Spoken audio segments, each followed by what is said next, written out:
मानते हैं कि हाँ उससे परेशानी होती है, तो वे केवल ज्ञानी को अपने जैसा समझकर बोलते हैं कि भैया हम बार बार जानेंगे तो दुखी होंगे। ऐसे ही केवल ज्ञानी भी बार बार जानते हैं, बार बार देखते हैं तो दुखी होते हैं, है ना। लेकिन ऐसा नहीं है, वे सब कुछ जानने में उनके आ जाता है, उसमें उन्हें कोई मेहनत नहीं करनी। सब कुछ जाने ना जाने इससे भी उन्हें फर्क नहीं पड़ता, वे तो सुखी है ना। चलो देखो इसकी जो हिंदी अर्थ था, जो सामान्य अर्थ था, वो हमें पढ़ना है। पृष्ठ क्रमांक खोल लीजिए 101। ठीक है, इसकी टीका हमने पढ़ ली थी कि नहीं? पढ़ ली थी ना। ठीक है, चलो इस पे जो हिंदी अर्थ है टीका के नीचे से पृष्ठ 101 पर, इससे हम पढ़ते हैं। आचार्य प्रभाचंद्र ने, ये मतलब इसमें भी हमने पढ़ दिया था, इसके आगे का अभी बचा है, एक बार तक पूरे इसे पढ़ते हैं ना। आचार्य प्रभाचंद्र ने प्रवचन सार की सरोज भास्कर टीका में 61वीं गाथा की टीका करते हुए लिखा है कि अंतराय और मोहनीय अनिष्ट है और अनंत वीर्य और अनंत सुख इष्ट। मतलब ये मोहनीय और मतलब जो इष्ट अनिष्ट का था कि सारे अनिष्ट तो नष्ट हो गए और सारे इष्ट प्राप्त हो गए। तो उनका एक वर्गीकरण दे दिया आचार्य प्रवचन ने कि इष्ट जो है वे तो हो गए जो अनंत सुख अनंत वीर्य, और अनिष्ट थे जो घातीय कर्म थे उनको। आचार्य जैसे तात्पर्य टीका में 61वीं गाथा का अर्थ तो तत्व प्रतिपेगा टीका के समान ही करते हैं, किंतु उन्हें 62वीं टीका का गाथा की टीका के अर्थ में कुछ विशेष स्पष्टीकरण अभीष्ट है। क्योंकि यह कैसे संभव है कि जो लोग अभी उक्त कथन पर श्रद्धा नहीं करते वे भविष्य में भी श्रद्धा नहीं करेंगे, अतः अभी श्रद्धा न करने वालों को मिथ्या दृष्टि तो कहा जा सकता है, पर अभव्य कहना संभव नहीं है। मतलब क्योंकि गाथा में और उसकी जो मूल टीका में बोल दिया कि भैया जो इस बात को नहीं मानते कि केवल ज्ञानी सुखी है वे अभव्य हो गए, है ना। लेकिन उन्हें मिथ्या दृष्टि कहो, वे समझेंगे इस बात को, सीखेंगे तो आगे वे सम्यक दृष्टि हो सकते। अभी नहीं समझ रहे तो नहीं समझ, उन्हें अभव्य कहना आचार्य जैसे के लिए उन्हें ठीक नहीं लगा, तो उन्होंने मिथ्या दृष्टि कह दी। ठीक है, हाँ। वस्तुतः स्थिति यह है कि जो अभी श्रद्धा नहीं करते वे मिथ्या दृष्टि हैं, और जो ना तो अभी श्रद्धा करते और ना कभी श्रद्धा करेंगे वे अभव्य। ठीक है, गाथा और तत्व प्रतिपेगा टीका का भी यही भाव है, और उसी का विशेष स्पष्टीकरण आचार्य जैसे तात्पर्य टीका में इस प्रकार करते हैं। ये हम आज पढ़ेंगे। वे जीव वर्तमान समय में सम्यक रूपी भव्यत्व की प्रकटता का अभाव होने से अभव्य कहे जाते हैं, वे सर्वथा भव्य नहीं। आचार्य कुंद ने उन्हें अभव्य बोला है, तो उनकी बात को पूरा तो काट नहीं सकते, उन्हें तो नहीं कह सकते नहीं नहीं गलत लिख दिया उन्होंने। तो उन्होंने बोला कि अभव्य का अर्थ यहाँ पर सिर्फ इस काल की अभव्यता है, मतलब पूरी तरह से भव्य नहीं, सिर्फ अभी अभी के लिए भव्य है। अभी अभी क्या भव्य मतलब कि अभी ने ये बात समझ नहीं आ रही, अभी उनका जो अभिप्राय है सम्यक नहीं हो पा रहा, तो इसलिए उन्हें अभी अभव्य कह दिया। देखो फिर से पढ़ता हूँ। जो जीव वर्तमान समय में सम्यक रूपी भव्यत्व की प्रकटता का अभाव होने से अभव्य कहे जाता है। भाई अभी सम्यक दर्शन नहीं हो रहा, तो इसलिए अभव्य पनासा उनका लगता है, तो इसलिए उन्हें अभव्य बोल दिया। लेकिन वे अभव्य नहीं है, वे सर्वथा अभव्य नहीं है। जो जीव वर्तमान काल में सम्यक रूप भव्यत्व की प्रकटता रूप से परिणमित है, भाई जिन्हें अभी वर्तमान में सम्यक तो हो गया, वे भव्य उस अनंत सुख की अभी श्रद्धा करते हैं। जो अभी भव्य है वे क्या करते हैं कि भव्य मतलब जो अभी सम्यक दृष्टि है, वो अभी वर्तमान में ही उन्होंने इस बात को स्वीकारा कि केवल ज्ञान ही परम सुख स्वरूप है। ठीक है, तो वे भव्य अनंत सुख की अभी श्रद्धा करते हैं, वे उस अनंत सुख को अभी से कहते हैं हाँ भाई केवल ज्ञान में ही अनंत सुख छिपा है। और जो जीव सम्यक रूप भव्यत्व की प्रकटता रूप से भविष्य में परिणमित होंगे, वे दूर भव्य आगे श्रद्धा करेंगे। समझ में?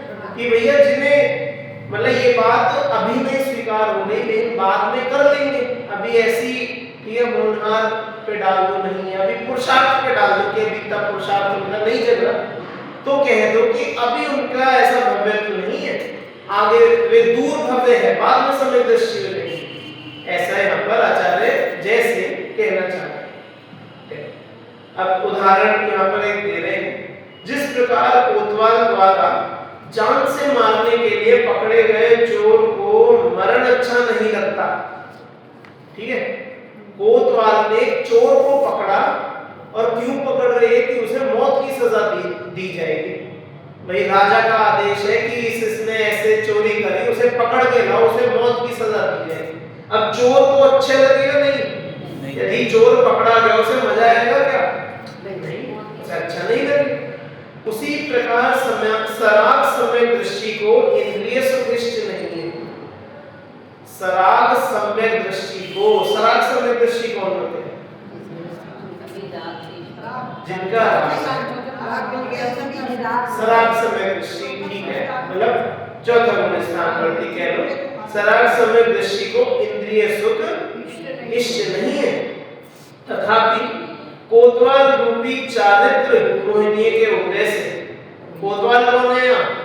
चारित्र मोहिनी है, ठीक है, चारित्र मोहिनी पता है ना भाई। अभी सरागी है मतलब अभी कोई चारित्र में उनकी वृद्धि कुछ नहीं, अभी व्रतादि उनके नहीं है, उनके अनंतानुबंधी के अलावा बाकी 3 कषाय चौपड़ी बची है, भाई अविरति है ना।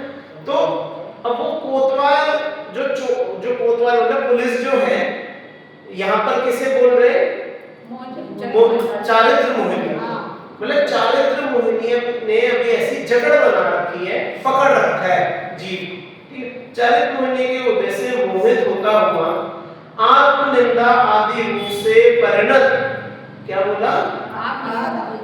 आत्मनिंदा आदि रूप से परिणत वे सराग सम्यक दृष्टि राग रहित अपने आत्मा के आश्रय से उत्पन्न सुख को प्राप्त नहीं करता हुआ हे रूप से उक्त परिणति का अनुभव करता है। और जो वीतराग सम्यक दृष्टि शुद्धोपयोगी है उनको मछलियों का भूमि पर आने के समान अथवा अग्नि प्रवेश के समान निर्विकार शुद्धात्म सुख से चित होना भी प्रतीत होता है। हाँ, कि जैसे देव आप समझ लो कि जैसे चोर ने पकड़ रखा है और उसे बोला तुम्हें मौत की सजा होगी, उसे अच्छा नहीं लगा, लेकिन ऐसा नहीं कि वो जैसे ही पकड़ा गया तो उसके शोक में ही मर जाएगा, वो जिंदा रहेगा, उसमें दुख तो माने, पकड़ा हुआ है तो उसका दुख माने, है ना। ऐसे ही यहाँ पर बोला कि जैसे जीव है तो चारित्र मोहिनी ने उसे पकड़ रखा है, ये क्या शब्द? आत्मनिंदा आदि रूप से परिणत, कि भैया राग अभी इतना शेष है कि अभी इतनी विशुद्धि नहीं है कि संसार को पूर्ण रूप से एकदम विरति ले सके। ये विरक्ति का जो परिणाम है वो एकदम से नहीं आता। मतलब हमने वो पढ़ा है, आप लोगों ने भावदीपिका में एक प्रकरण है, भावदीपिका पढ़ी हो ना पढ़ी हो कोई बात नहीं, उसमें वो कषाय वाला एक प्रकरण है, वहां पर अनंतानुबंधी और प्रत्याख्यान और इन सब का वर्णन थोड़ा सा देने का एक मैं कहूँगा प्रयास किया है, क्योंकि असल में तो उन परिणामों इतने सूक्ष्म होते केवली गम्य है ना। तो एक कहो एक बहुत अच्छा प्रयास है, ऐसा नहीं कि गलत कुछ नहीं, बहुत बढ़िया प्रयास किया है, वहां पर बहुत अच्छा लिखा है क्रोधमान मायालोक का, और इसमें भी फिर अलग अलग उसमें श्रेणियां हैं। तो जैसे अनंतानुबंधी की मंदकषायी जीव, अनंतानुबंधी ना मिथ्या दृष्टि, मंदकषायी जीव, और जिसके ये त्याग हो गया मतलब सम्यक दृष्टि हो गया, ऐसा तीव्र कषायी जीव अप्रत्याख्यान जिसके है उसका वो उसके सामने ऐसा दिखेगा कि जालिम दुष्ट बैठे हैं। अनंतानुबंधी का मंदकषाय वाला होता नहीं होता, जिनके अनंतानुबंधी हैं उनके मंदकषाय हो सकती है कि नहीं, उनके शांत परिणाम हो सकते हैं कि नहीं हो सकते हैं। हाँ, शुक्ल लेश्या भी, शुक्ल लेश्या कैसे कहेंगे?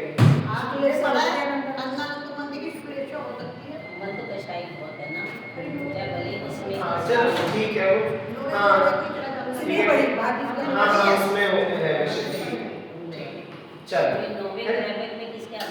हाँ वो तो है, चलो ठीक है।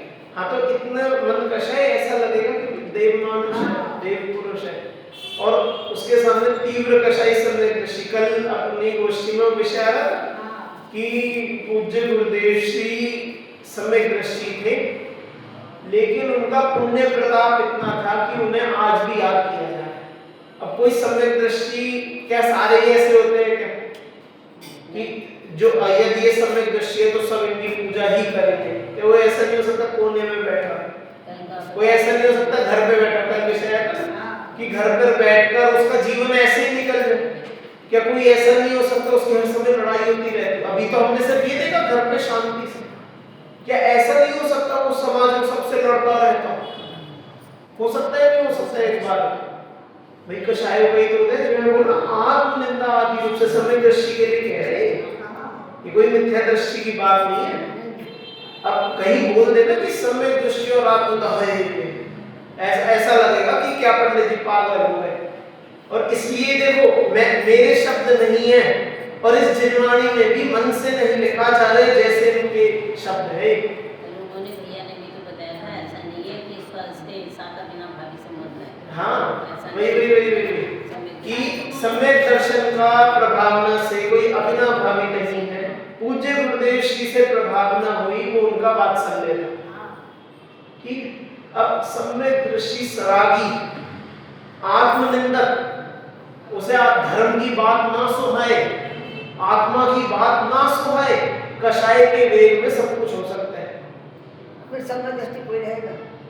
सम्यक दृष्टि होता है, सम्यक दृष्टि है इतनी कषाय रखेगा, तो कषाय रखते थोड़ी है। देखो हाँ कषाय को किसी को रखने में मजा नहीं आता, कषाय हो जाती है। हाँ वही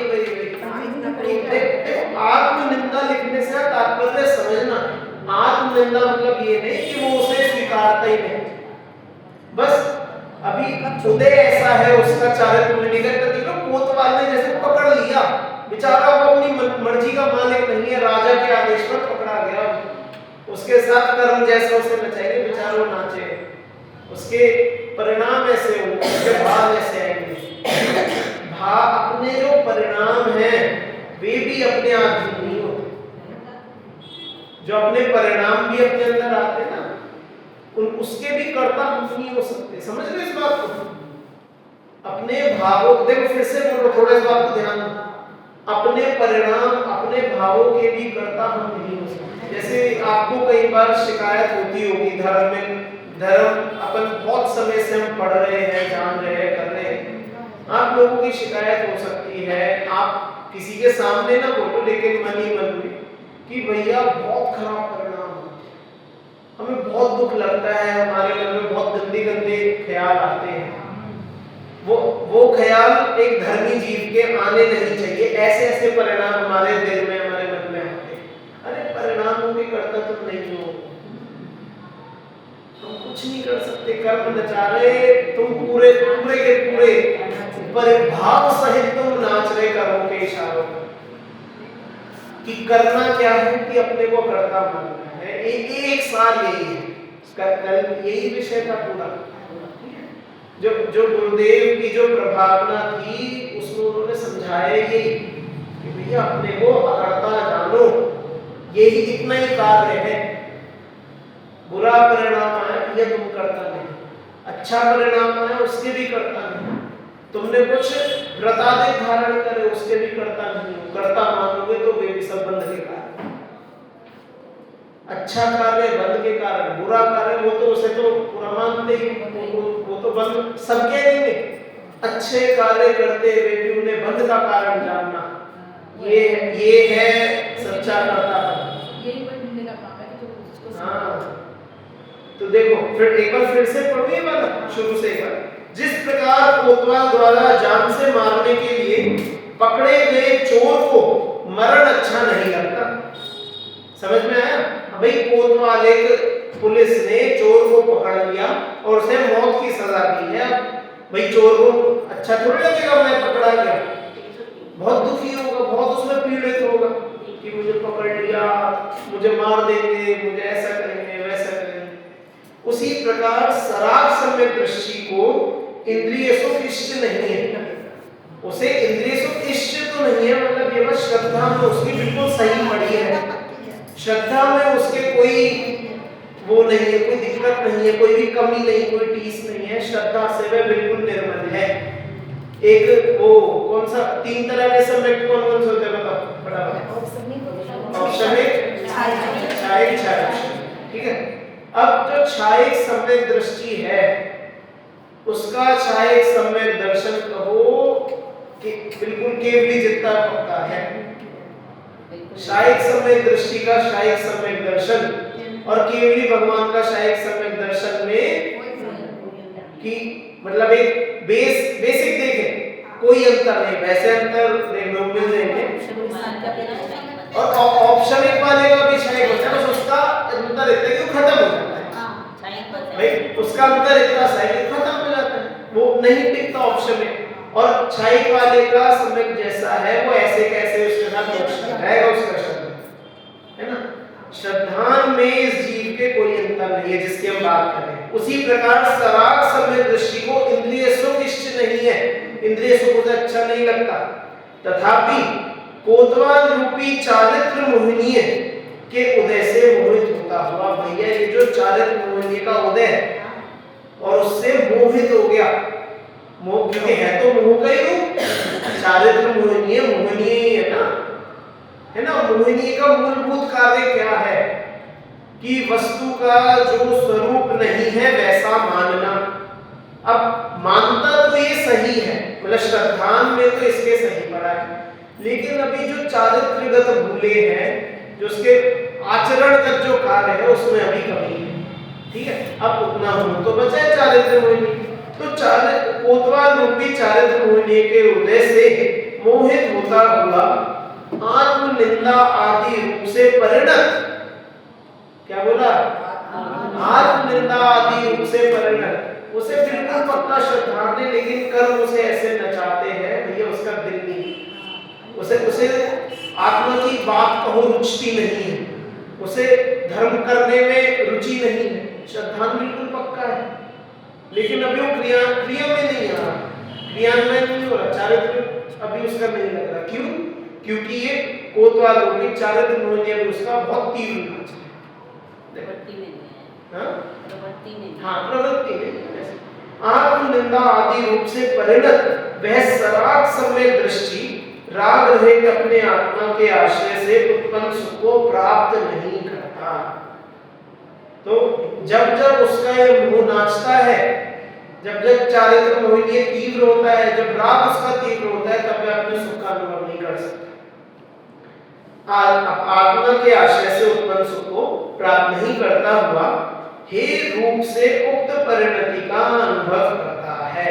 देखो किस रूप से सबको करता है, आत्म निंदा किस रूप से करता है, हे रूप से। वो जानता है बेचारा कि जो मैं करूं गलत है, समझ आया, उसका धर्म में मन नहीं लगता, उसे मान लो अच्छा नहीं लगता, उसे मंदिर जाना नहीं रुचता, उसका चारित्र मोहिनी बहुत तीव्र है, वो सबको हे रूप से बेचारा करता रहता है। क्यों? जैसे कोतवाल ने चोर, पुलिस ने पकड़ रखा है चोर को, अब उसे पता है भैया मैं तो इनके चंगुल में फंस गया।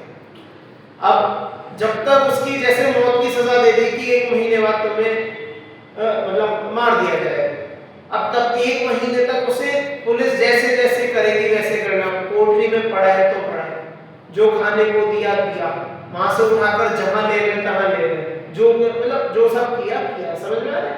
तो अब वो पुलिस के आदेशों पर रह रहा है, लेकिन उसे पता है उसने मुझे मारा ही जाएगा, तो उसे बिल्कुल अच्छा नहीं, हे रूप से कर रहा है, कर जरूर है लेकिन हे रूप से कर रहा है, आत्म निंदा आदि रूप से परिणत हो रहा है, लेकिन हे रूप से हो रहा है, तो सम्यक उस जीव का कायम है, समझ में आया। हे रूप से उक्त परिणति का अनुभव करता है। अब इससे विपरीत कौन है कि जो वीतराग सम्यक दृष्टि शुद्धोपयोगी है, ठीक है, जिनका राग भी अब नहीं है, शुद्धोपयोगी जो सम्यक दृष्टि है, उनको मछलियों का भूमि पर आने के समान अथवा अग्नि प्रवेश के समान निर्विकार शुद्धात्म सुख से च्युत होना भी दुख प्रतीत होता है। कि जैसे मछली जमीन पर आ जाए तो थोड़ी कितनी देर रह पाएगी, ये कितनी देर शांत रह पाएगी, रह लेगी, मान लो 1-2 मिनट पानी के बाहर है, जिंदा रह लेते पानी में डालकर फिर सही हो जाता है। लेकिन पानी से निकलते ही तड़पना प्रारंभ हो जाता है, बिल्कुल 1 सेकंड को भी वो शांत नहीं रह सकती, पानी से निकलते तड़पन है।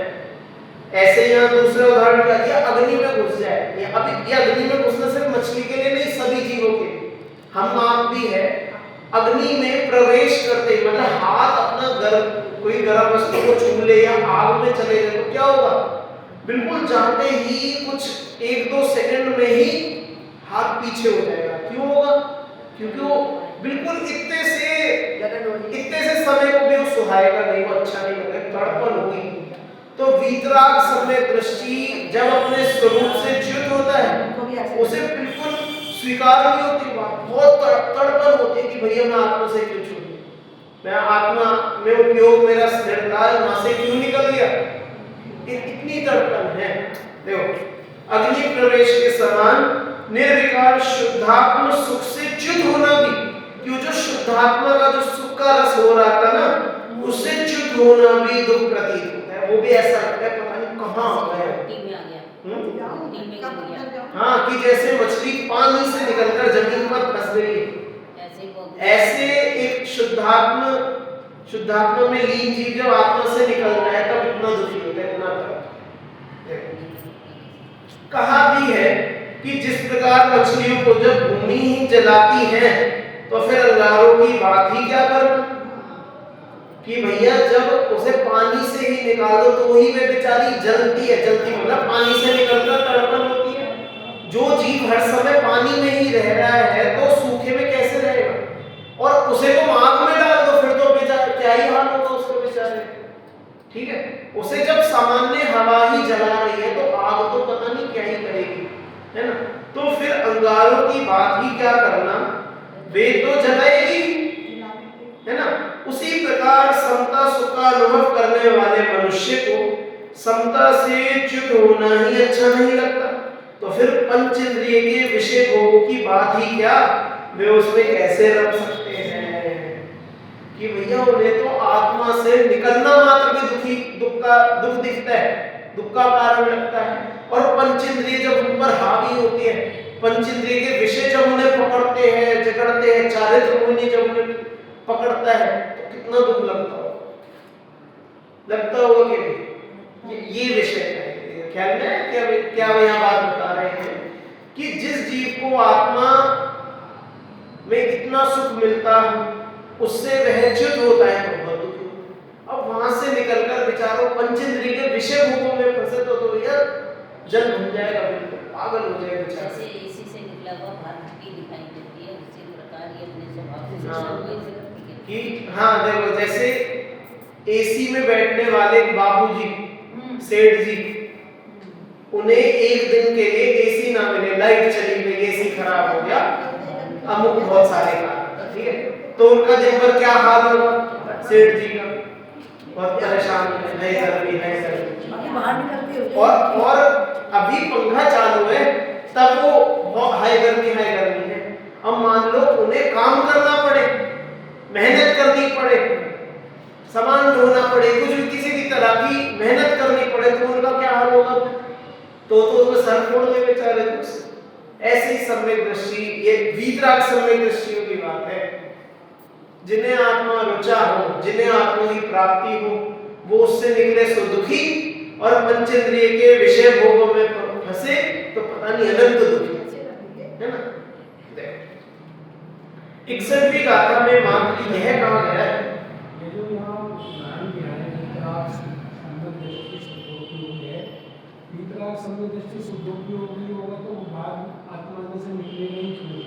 ये पूर्ण वीतराग की बात नहीं कर रहे हैं यहाँ पर वीतराग से अर्थ है मतलब जो सराग नहीं है।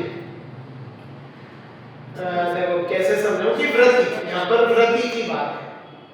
वीतरागी बोला वो हम तो यही माने वीतरागी मतलब केवल ज्ञानी, लेकिन यहाँ केवल ज्ञानी की बात ना होकर वीतरागी से यहाँ पर अर्थ है कि जो व्रति सम्यक दृष्टि, कि जिनका शुद्धोपयोग में उनका कार्य लगा है, उनकी बात है। क्योंकि बार बार निकलने की बात करो से हमें छठा सातवां भी पांचवा भी कह लो, पांचवा भी पांचवे और उससे ऊपर ऐसा समझ लो, पांचवा छठा सातवां उनकी बात है। अब क्योंकि बार बार कह रहे कि वे उससे निकले, अब थोड़ी केवली भगवान उससे आत्मा से निकलेंगे और बाहर निकलकर फिर दुखी होंगे, ऐसा तो नहीं हो सकता। तो निकलेंगे जैसे सुपोषण वो नहीं है, उनके पैर को जो है वो शेर नहीं खाते हैं, उनके सिर पे दूसरे दूरी राग है, उनके सिर पे जो है वो जलाते हैं। तो वो वितरागी तो वो भी नहीं थी, वो भी स्वयं जो है उदारी शरीर था उनका। तो उस टाइम अगर वो अपने शरीर से बाहर निकल जाते तो जो बाकी दो का हाल हुआ है, पांच में से दो रह गए, दो को अपने जो है बाहर की याद आई, तो वो दो संसार अब देखो छोटी, इसमें बहुत छोटी सी चीज है। ऐसा नहीं होता कि जैसे अब श्यालनी है, सुपोषण मुनिराज को 3 दिन तक शरीर का भक्षण करती है, तो ऐसा नहीं है उसमें उनको भार नहीं आया, ऐसा हो ही नहीं सकता। ऐसा हो सकता ही नहीं, शरीर को नहीं मारना। हाँ कि उपयोग तो भार लगता है, कोई ऐसा थोड़ी होता है मुनिराज जब आत्मा में लीन होता है भार की दुनिया से बंद हो जाते हैं, बंद कुछ नहीं होते भैया। ज्ञान तो चलता रहता है, कायम चलता रहता है, वो कोई भार से बंद नहीं हो जाता। उपयोग अपने में लगाते हैं, भार की उन्हें सब खबर है उस समय भी और उस समय के अलावा भी, जब उपयोग अपने आप में से हटता है तो भी भार की खबर है, बस वो इतने परिपक्व है कि वो भार में निकलकर भी शरीर को अपना नहीं मानते। चारित्र उनका इतना दृढ़ है, जैसे जो इसकी बात बोल रहे थे ना, चारित्र होने के उदय में जीव दुखी हो रहे, तो वो चारित्र होने का उनका इतना मंद उदय है, मात्र संजलन मात्र का उदय है, तो उसमें वो दुख नहीं उनकी इतनी। अब देखो वीतरागी भी बोल रहे हैं ना, हमने वीतरागी हमने देखो ऐसे बोलेंगे, हमने पुरुषार्थ सिद्धि उपाय पढ़ा, उसमें ऐसे श्लोक आए कि जितने अंश में राग है उतना ही तो दुखी, दुख शब्द है वहां, और जितने अंश में वीतरागता है उतने अंश में सुखी, और ऐसे ही जितने अंश में द्वेष है उतने अंश में दुखी, जितने अंश में वीतरागता है उतने अंश में सुखी। ऐसे ही मोह के लिए मतलब मोह दोनों के एक हो गया मिक्स हो, है ना। तो जितना राग कायम है उतना दुख शेष है, वो इस बात में कोई दो नहीं, लेकिन जितने अंश में वो राग छुटा है उतने सुखी भी है, तो उतने अंश के वीतरागी हम उन्हें कहेंगे। समझ में आया? जितना उनका राग टूटा है कि दर्शन मोहिनी है तो कहो चाहे समय दृष्टि का पूरे ही खत्म हो गया, तो उसका सुख नहीं है, उसका सुख है ना। जितना होने से पहले की दशा है। हाँ भाई पूर्ण सारा जो मोहिनी पूरा नष्ट होने से पहले की बात है, क्योंकि जब तक वो कायम है, जब तक संजोलन भी बचा है, तब तक हम कहेंगे कि हाँ भैया आत्मा से उपयोग हटता है। मुनिराज तो आठवें स्थान में भी हटता है, तो आठवें स्थान में भी हमेशा हटता है। नहीं ऐसे नहीं छठा ही बाहर का है, छठवां गुण स्थान ही प्रमत्त दशा का होता है, छठे से ऊपर तो अप्रमत्त है। अप्रमत्त का मतलब ये है कि आत्मा में ही उपयोग लगा है। वो आठवें का काल कितना समझ रहे आप? वो बता रहे कभी द्रव पे कभी उस पे जैसे सातवां गुण स्थान है तो उसका काल कहते हैं कि छठवें से आधा मानना, मतलब ऐसा आप समझ लो आधा। फिर आठवें गुण स्थान का काल जितना सातवें का था उससे आधा, फिर नौवें गुण स्थान का काल 10वें से आधा, वो सॉरी 8वें से आधा, फिर 10वें का 9वें से आधा, फिर 11 हो 12 हो, उनका वो 4 क्षुद्रभव 2 क्षुद्रभव बराबर, इतना बहुत छोटा 8 9 10 12 तो बहुत श्रेणी के गुण स्थान इतने से होते। ये तो देखो क्योंकि जब ये नहीं केवल ज्ञान हो जाएगा क्या आठवें गुण स्थान में पूरा दिन बैठ रहेंगे, बाहर तो थोड़ा उपयोग तो मतलब जब 8वां होगा तो वो तो श्रेणी वालों में होंगे। हां श्रेणी की तो बात कह रहे हैं, काम होंगे 7वें से ऊपर श्रेणी नहीं कह रहे हैं। हां बुद्धिपूर्वक तो कुछ है ही नहीं ना, उपयोग ना बाहर आएगा। 8वां हुआ तो श्रेणी आरोहण होगी। ऐसा तो नहीं 8 बजे आके फिर नीचे गिर गए। नहीं गिरने की बात नहीं कह रही। हाँ उपयोग तो थोड़ा बहुत बाहर आते ही होते हैं। एक आप बोलिए। कि सातवें दिन भी 2 आ गए। हाँ वहाँ में सब अबुद्धिपूर्ण होता है। हाँ बिल्कुल बिल्कुल। लेकिन मतलब अंदर में भी जैसे थोड़ा उसमें रहता है अगर ये वो कनास तो बाद वो आप उसका कह रहे हो शुक्ल ध्यान वाले वो सब बातें कह रहे हो ना, जो शुक्ल के ध्यान के जो 4 भेद है, एकत्व वितर्क विचार, वो वाला कह रहे हो ना। मैं कभी जरूर ध्यान जाता है कभी गुण पे। हाँ तो ये सब उसी में ये सब भेद खड़े होते हैं जो शुक्ल ध्यान वाले ना, इनमें की कभी इनका विचार आता है, कभी इनका विचार आता है। तो आठवें स्थान में नौवें में आता है ना, ये पहले आता है। वो शुक्ल ध्यान के जो भेद होते हैं वो मान लो ये इसके ही होते हैं, श्रेणी के बाद के ही होते हैं, श्रेणी के और उसके बाद के ही होते हैं। पर वो आगे बहुत कम समय है, उसमें भी आसानी वाली हाँ, मतलब सबका बात इतनी से 8वां गुणस्थान कितना सा है वो अपनी तो पकड़ में नहीं आएगा। अब जैसे आप ये कहना चाह रहे हो कि पूरा ध्यान मतलब अंदर मुड़त बिल्कुल एकदम नहीं लगता, क्योंकि अगर जब भी हो जाएगा तो फिर 8वां 9वां गुणस्थान क्या होगा, फिर वही नहीं हो जाएगा, ऐसे मेरा। हाँ तो हो जाएगा ना, 8वां होगा, 9वां होगा, 10वां होगा, बात होते हैं। और यदि 12वें हो जाए 11वां उपशम श्रेणी थी तो 11 से गिर जाएंगे, चुप नहीं तो ऐसे ही है। इनका कहने का मतलब उपयोग बाहर आता है 48 मिनट तक हो सकता है, तो ये कह रहे हैं।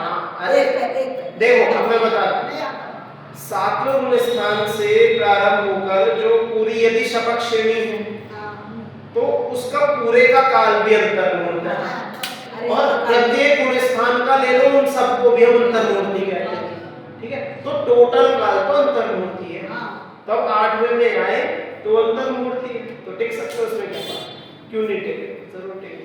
पर उपयोग बाहर आता है। नहीं आता, आगे आएगा, बाहर भी उपयोग आएगा। वो अलग आप वो बता रहे हो, आप अलग अलग उनमें कभी किसी का विचार कभी किसी का विचार। अब ये देखो ये जो ध्यान वाले विषय ना मेरे बिल्कुल ऐसा क्लियर नहीं है कि इनमें शुक्ल ध्यान में कैसा कैसा होता है।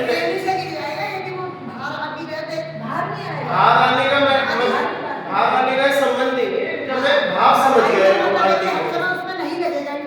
अगला अंदर मुड़त 48 मिनट तक एक जगह नहीं रुकेगा। 48 मिनट छोड़ो, 48 मिनट की गिनती कुछ नहीं है, अंतर्मुहूर्त मतलब 2 मिनट भी अंतर्मुहूर्त हो सकते हैं, 10 मिनट भी, आधा घंटा भी, कुछ भी हो सकता है ना। मुहूर्त बहुत बड़ा होता है, छोटा भी होता है, कैसा भी हो सकता है। 48 मिनट तो बहुत है, हाँ, उससे तो बहुत वो तो श्रेष्ठ हो गया ना। हाँ वो तो मुहूर्त हो गया।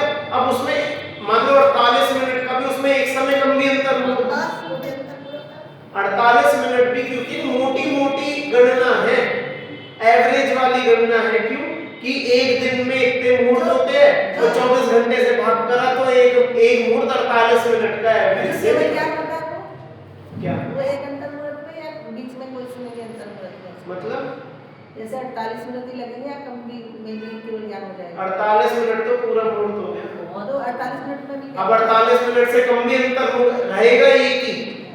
अब अंतर मुहूर्त में भी बहुत सारे भी अंतर मुहूर्त है, और सबको मिला के तब भी अंतर मुहूर्त ही रहेगा एक ही अंतर मुहूर्त। अब वो बड़े छोटे का अंतर है कि 7वें पे इतना, 8वें पे इतना, 9वें पे इतना, सब मिला के भी जितना है वो भी अंतर मुहूर्त है। 2-4 अंतर मुहूर्त नहीं लगते, वो कुल मिला के एक ही अंतर है। ठीक है, चल अब देखो, हाँ चलो अब बड़े आगे कुछ प्रश्नों पे आप पूछ लो, कोई बात नहीं। 61वीं गाथा में मात्र यह कहा जा रहा है कि केवल ज्ञानी के सर्व अनिष्ट नष्ट हो गए और लोकालोक को देखने जानने की सामर्थ्य प्रकट हो चुकी। इस कारण में पूर्ण सुखी अनंत सुखी। और 62वीं गाथा का भाव यह है कि उक्त अनंत सुखी केवल ज्ञानी की श्रद्धा अभव्यों को नहीं हो सकती, तथा दूर भव्यों को भी इसकी श्रद्धा कम से कम अभी होना तो संभव नहीं। भाई जिन्हें बाद में होगा उन्हें अभी कैसे है ना, किंतु जो निकट भव्य है उन्हें सर्वज्ञ भगवान की श्रद्धा अभी तत्काल या अल्पकाल में ही होगी। तात्पर्य यह है कि जिन्हें सर्वज्ञ भगवान की श्रद्धा है वे तो निकट भव्य ही है। भाई जिन्हें अभी श्रद्धा है तो वे तो अल्पकाल में मोक्षगामी होंगे, ऐसा यहाँ पर कहा है। ठीक है, अब ये विषय अपना ध्यान में आएगा सभी। चल आगे बढ़ते हैं। अब तक यह बताते आ रहे हैं कि केवल ज्ञानी के स्वाभाविक सुख है, अतीन्द्रिय आनंद है, वे अनंत सुखी हैं। और अब आगामी गाथाओं में यह बता रहे हैं कि परोक्ष ज्ञानियों के अपारमार्थिक इंद्रिय सुख होता है, और जब तक इंद्रियां हैं तब तक जीव स्वभावतः ही दुखी है। समझ में आया क्या? कि जब तक इंद्रियां हैं, इंद्रियां है का मतलब कि जब तक ज्ञान इंद्रियों के माध्यम से जानता है, ठीक है, जब तक इंद्रिय ज्ञान चालू है तब तक स्वभाव से दुखी है, चाहकर भी सुखी नहीं हो पाए। इंद्रियों से जानता हुआ जीव, और इंद्रियों से जानता हुआ जीव मतलब कि जो इंद्रियों से जानने को ही जानना मानता है, सही जानना मानता है, उसी को ही सही प्रमाण जानना मानता है, तो वह स्वभाव से दुखी होगा। ठीक है, समझ में आया? कि जैसे बोला कि अमृत पीने से सुख होता है, ठीक है, एक छोटी सी चीज है, अमृत तो अब ठीक है आपको मिलता, कोई ऐसा अमृत नाम की कोई वस्तु होती नहीं है। अमृत मतलब क्या कि जिसे पीकर अमर हो जाए, ऐसी तो कोई वस्तु है नहीं, है ना।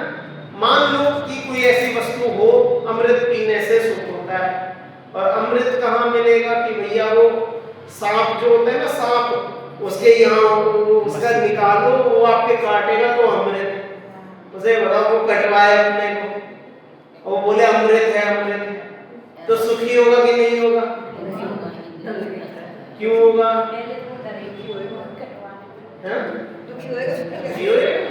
तो ऐसे ही इंद्रियों से सुख, इंद्रियों में सुख ढूंढेगा, वो ऐसी बात है जैसे सांप के काटने में अपने को सुखी माने, मतलब सोचे कि मैं सुखी हो जाऊंगा। बिच्छू के काटने पर, बिच्छू के डसने पर अपने को सुखी माने, या सोचे, मतलब ऐसा विचार है, ऐसा माने कि इससे सुख हो जाएगा, लेकिन हो सकता नहीं। सांप का काटना दुख का ही कारण है, बिच्छू का काटना हमेशा दुख का ही कारण है। इंद्रियों से जानना, मतलब इंद्रियों से जब तक जानेगा तो उनमें ही रमेगा, परद्रव्य को ही जाने, तो इसलिए दुख के ही कारण है। ठीक, ये विषय अपना है। गाथा और पद्य अनुवाद पढ़ते हैं, फिर समय हो रहा है इसकी चर्चा करके अपन समाप्त करें। मणुआ सुरामरिंदा अहिदुद्दा इंदियें सहजेहिं असहंता तम दुःखम रमन्ति विषयेषु रम्येषु जेसिं विषयेषु रति तेसिं दुःखं वियान स्वभावम्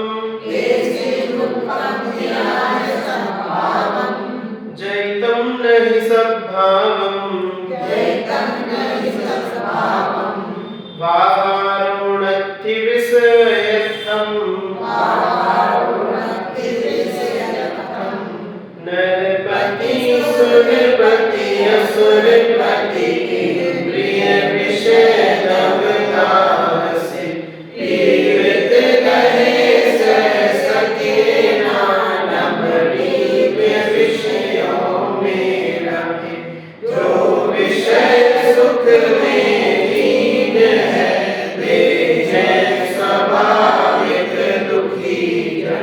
दुख के बिना विषय में व्यापार हो सकता नहीं। बहुत सरल अर्थ है इस गाथा का, बिल्कुल सीधा सीधा अर्थ इसमें है। ये इसके पद्यानुवाद से भी आपको पूरा अर्थ ऑलमोस्ट ख्याल में आ गया होगा। तो क्या बोल रहे? चक्रवर्ती, असुरेंद्र और सुरेंद्र, ये तीनों ही कौन है? तीनों लोगों के राजा लोग, ठीक है।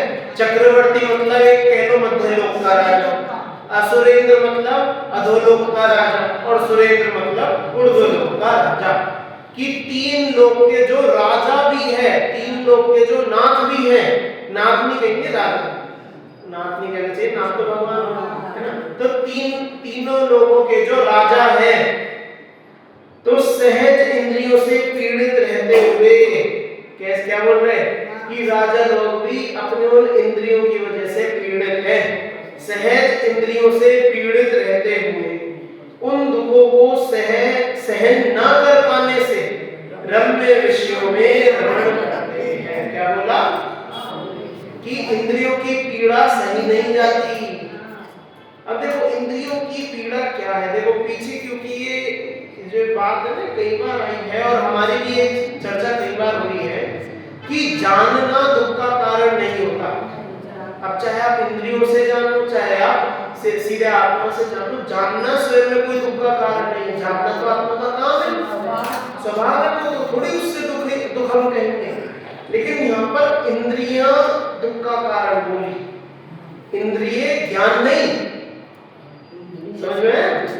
देखो ऊपर भी है इंद्रियेहिम सहजेहिम दुखम, कि इंद्रियां सहज ही दुख की कारण है, इंद्रिय ज्ञान दुख का कारण नहीं। इंद्रिय दुख के कारण कैसे कि इंद्रियों को चाहिए भोग,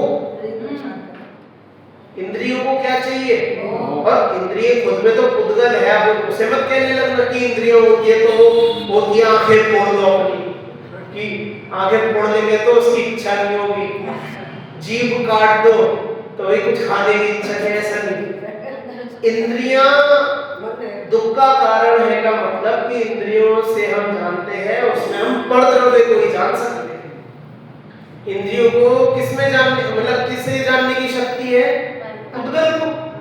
सिर्फ पर नहीं, सारे पर को भी नहीं जान सकते। बिल्कुल ढोर है कि पर को जान रहे और वो भी ढंग से नहीं जान पा रहे, कि स्पर्शन है सिर्फ छूना मात्र जान पाएगी, जीभ है स्वाद मात्र जान पाएगी, नाक है जो उसकी गंध, किसी वस्तु की गंध मात्र जान पाएगी, कि थोड़ा थोड़ा जान लेती है। और फिर जीव उसमें तड़पता है, क्या करते हैं जीव कि भैया देखो क्या है, जान देखो प्राप्त करो। उसमें इच्छाएं प्रबल, ठीक है, इंद्रियां हैं उनमें भी इच्छाओं की जो प्रबलता है परद्रव्य को देखकर सहज ही दुख के कारण बनते हैं। अब देखो यहाँ पर इस बात को अब फिर से कह रहा हूँ, इंद्रिय ज्ञान खुद में दुख का कारण नहीं है, वह बस बेकार है। इंद्रिय ज्ञान दुख का कारण नहीं होता, क्योंकि ज्ञान को दुख का कारण है। इंद्रिय ज्ञान हल्का होता है, छिछला होता है, तुच्छ होता है, लेकिन दुख का कारण नहीं होता। ठीक है, अब उसी के पीछे लगे रहोगे तो तुम दुखी होगे। समझ में आई बात? इंद्रिय ज्ञान से खुद से दुख नहीं होता, लेकिन अब सांप है, सांप में बैठे, बताओ मुझे क्या दुखी कर रहा है। एक सांप आया, वहां सीढ़ियों से आया, यहाँ आके बैठ गया, थोड़ी देर घूमा आप लोगों के आसपास, घूम के चले गए। डर जरूर लगेगा, लेकिन क्या आपको वो काटे नहीं, कुछ नहीं, बताओ आपकी जान मान की क्या हानि कर दी। सांप आया, घूमा, चले। अब आप उसके पास जाओ और सांप से देखो, उसमें लगे रहो, छेड़खानी करो, तो फिर क्या होगा, काटेगा, फिर मजा आएगा क्या है। ऐसे ही इंद्रियां हैं, वो जान नहीं, देख रही, ठीक था, उसमें जो हमारा जीव, हमारा जो बुद्धि है ना, हमारा ज्ञान के साथ जो राग भगता है कि जानो देखो इच्छा करो, उसकी तड़पन है। पर वो तो केवल जान ही नहीं साथ भाई, कितनी गाथाएं बताती, 65 गाथाएं इस विषय पर आ गई है कि स्वपर दोनों को जानते हैं और जानना दुख का कारण नहीं होता। वो होता ना 2-3 गाथा पीछे, दुख का आयतन तो घाती कर्म है। दुख का आयतन जानना नहीं हो सकता, ज्ञान नहीं हो सकता, दुख का आयतन तो घाती कर्म होते हैं। समझ में आया? तो यहाँ पर भी सहज इंद्रियों से पीड़ित रहते हुए, जो मतलब 3 लोग के जो राजा लोग भी है, वे भी उन्हीं इंद्रियों से दुखी है। ठीक है, इंद्रियों से पीड़ित रहते हुए उन दुखों को सहन ना कर पाने से रम्य विषयों में रमण करते हैं, कि इंद्रियां जहां पर बहल जाए वहां लग जाती। समझ में आया? कि अब बहुत बोर हो गए, क्या टीवी देख लिया है ना, गर्मी लग रही, पंखा चला लिया, कि जैसे जैसे देखो सारे राजा लोग हैं, इनके तो खूब पुण्य का उदय, खूब साता है कि इच्छा मात्र दिमाग में आती है, इनके सारे काम इनके पूरे हो जाते। लेकिन वो जो दिमाग में आया वो भी वो दुखी तो है, वही तो पनप रहा है। मानसिक दुख है। वो तो उन्हें विषय मिल गए, उनका पुण्य का उदय था, अब उसी में लगे रहे, फिर नहीं इच्छा, फिर दुख, फिर उसमें तड़प, फिर उसकी पूर्ति करो। नाम लेते दुख का कारण। वे भी दुखी है, इसलिए अपने उपयोग को विषयों में लगाते हैं, रमाते हैं। जिन्हें विषयों में रति है, अब देखो ये आई मूल बात इसमें, क्या कि इंद्रियों को जानने में दिक्कत थी, इंद्रियों से विषयों को जानने में कोई दिक्कत कभी नहीं थी, लेकिन अंतर क्या है कि विषयों में रति करना, रति जानते हो, प्राप्त करना, उन्हें पसंद करना, उन्हें अच्छा मानकर उन्हें पाने की इच्छा करना, रति, समझ रहे हैं? आसक्ति, कि जिन्हें विषयों में रति है, यहाँ ये नहीं देखा जो विषयों को जान रहे हैं, जो भूतगल को जान रहे, जानने की बात नहीं, यहाँ बोला जिन्हें विषयों में रति है, उन्हें दुख स्वाभाविक जानो, उन्हें दुख स्वाभाविक जानो, स्वभाव से दुखी है बेचारे, क्योंकि यदि वे दुखी ना हो तो उनका विषय व्यापार ना, ठीक है। अब भैया कोई आदमी बिल्कुल तंदुरुस्त, चुस्त, बिल्कुल शक्तिशाली, बिल्कुल सब बढ़िया, कोई बीमारी नहीं, वो जाके डॉक्टर के बैठ जाए, डॉक्टर मेरा इलाज कर, समझे? बिल्कुल तंदुरुस्त चुस्त व्यक्ति, ताकतवर व्यक्ति डॉक्टर के पास जाकर बोले कि भाई साहब मेरा इलाज करो, डॉक्टर बोले क्या दिक्कत है, कीजिए सब बढ़िया है, कोई दिक्कत नहीं है, नहीं इलाज करो, सब ठीक है, बिल्कुल मैं खूब ताकतवर, अपनी उम्र के अनुसार सब सही, सब बढ़िया है जी, मेरा इलाज करो। भाई क्या इलाज है? डॉक्टर के पास आए हो तो कुछ वेदना लेके आए हो ना, समझ में आ रहा है? जैसे कोई सर दर्द की बात है, मम्मी लगाए, ठीक है, बच्चा देख के वैसे लगा ले खेल वेल में तो ठीक, अब लेकिन यदि कोई और भी देखकर लगाए तो कोई खास नहीं है, उसे बेफालतू में से कुछ भी लगाया, कोई दिक्कत है सो लगा। जानवर भी यदि कुछ खाते हैं, भूख से खाते हैं, ठीक है, अब यदि वह कुछ नहीं खा रहा तो ऐसा नहीं कि वे वैरागी हो गए या उन्होंने छोड़ दिया, उन्हें कोई अंदर से दिक्कत, कोई बीमारी, कोई पीड़ा है, सो वो नहीं खा रहे।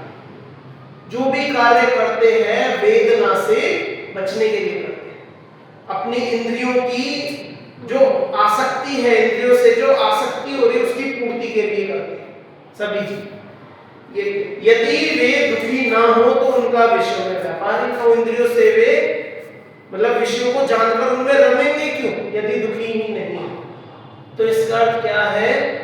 क्या अर्थ है कि जो जीव इंद्रियों से विषयों में रमण कर रहा है वह जीव स्वभाव से दुखी है। समझ में आया? मतलब देखो यहाँ पर समझाने चाह रहे कि हम लौकिक विषयों में सुख की तलाश कर रहे हैं, सुख की अभिलाषा कर रहे हैं, लेकिन जब इतने पुण्यशाली जीव को भी तुम दिखा दोगे कि भैया तो स्वभाव से दुखी है, अपने से परेशान है, क्यों? अब जैसे सुरेंद्र की देख लो कि वे तो देवगति के जीव है, वे तो व्रती हो नहीं सकते, व्रत धारण नहीं कर सकते ना, संयम धारण नहीं कर सकते, व्रती नहीं हो सकते, अविरति रहते जीव। चाहे सम्यक दृष्टि हो, असुरेंद्र तो सम्यक दृष्टि भी नहीं होते। सुरेंद्र है जो स्वर्गों के जो इंद्रगण हैं वे सब सम्यक दृष्टि होते हैं, है ना? तो वे सम्यक दृष्टि है लेकिन संयम धारण नहीं, तो उन्हें कितनी पीड़ा है। जो अभी पीछे पड़ के आए कि सम्यक दृष्टि होने के बावजूद भी चारित्र मोहिनी रूपी कोतवाल ने पकड़ रखा है। वे अपने उन इंद्रियों की लालसा से बच नहीं सकते जब तक चारित्र मोहिनी का जोर मार रहे, समझ में? तो वे इसलिए विषयों में लगता है। हम बोले सौधर मित्र आदि इतने सम्यक दृष्टि, बहुत उनकी श्रद्धा है, कितनी श्रद्धा है कि कहीं तीर्थंकर का जन्म हो पूरी सेना लेकर आ जाते, इतनी श्रद्धा है। अरे अगर बगल के राज्य के राजा भी बाय चांस कोई एक आधे ना आए, कोई दूर हो तो बोले चलो कोई बात नहीं, वहां नहीं जा सकते, चलो। इंद्र जो है हर तीर्थंकर के उसमें जन्माभिषेक महोत्सव में, कोई भी कल्याण को उस महोत्सव में इंद्र जाते हैं, सब काम देख। ठीक, अच्छा जो इंद्रादिक है कितने देवों के राजा होते, कितने देवों के अधिपति होते पता है? नहीं, जो जैसे सौधर्मेंद्र है वो पहले स्वर्ग का राजा है, 32,000 विमान से। मतलब पूरे, वो तो विमानों की गणना है, पूरे स्वर्ग में कितने देव होते हैं पता अच्छा है? तो पहले स्वर्ग हाँ, जैसे पहला स्वर्ग ले लो और भी ले लो, आपको स्वर्गों में कितने देव पता है? असंख्यात। कितने देव होते हैं? असंख्यात, कोई गणना नहीं है। इतने देवों का राजा एक मनुष्य के सामने, तीर्थंकर को मनुष्य में कह रहा हूँ, गलत में समझा, मनुष्य के सामने मुकुट रख के नमस्कार करता है, शासन संयम की उसकी कीमत है। वो सोचते भैया ये हमसे बड़े क्यों संयम धारण कर सकते, वो इतनी सेना है, इतने काल तक में भोग भोगता है, क्योंकि अपने इंद्रियों की पीड़ा सताती है, इंद्रियों से दुख ही आएगा। यहाँ बताने चाह रहे हैं कि कितने बड़े राजा हो जाओ, इंद्रिय से जानेंगे तो दुखी होंगे, इंद्रियों से स्वाभाविक दुखी होता है। ये यहाँ पर विषय है, इसकी चर्चा अपन अगली कक्षा में करेंगे।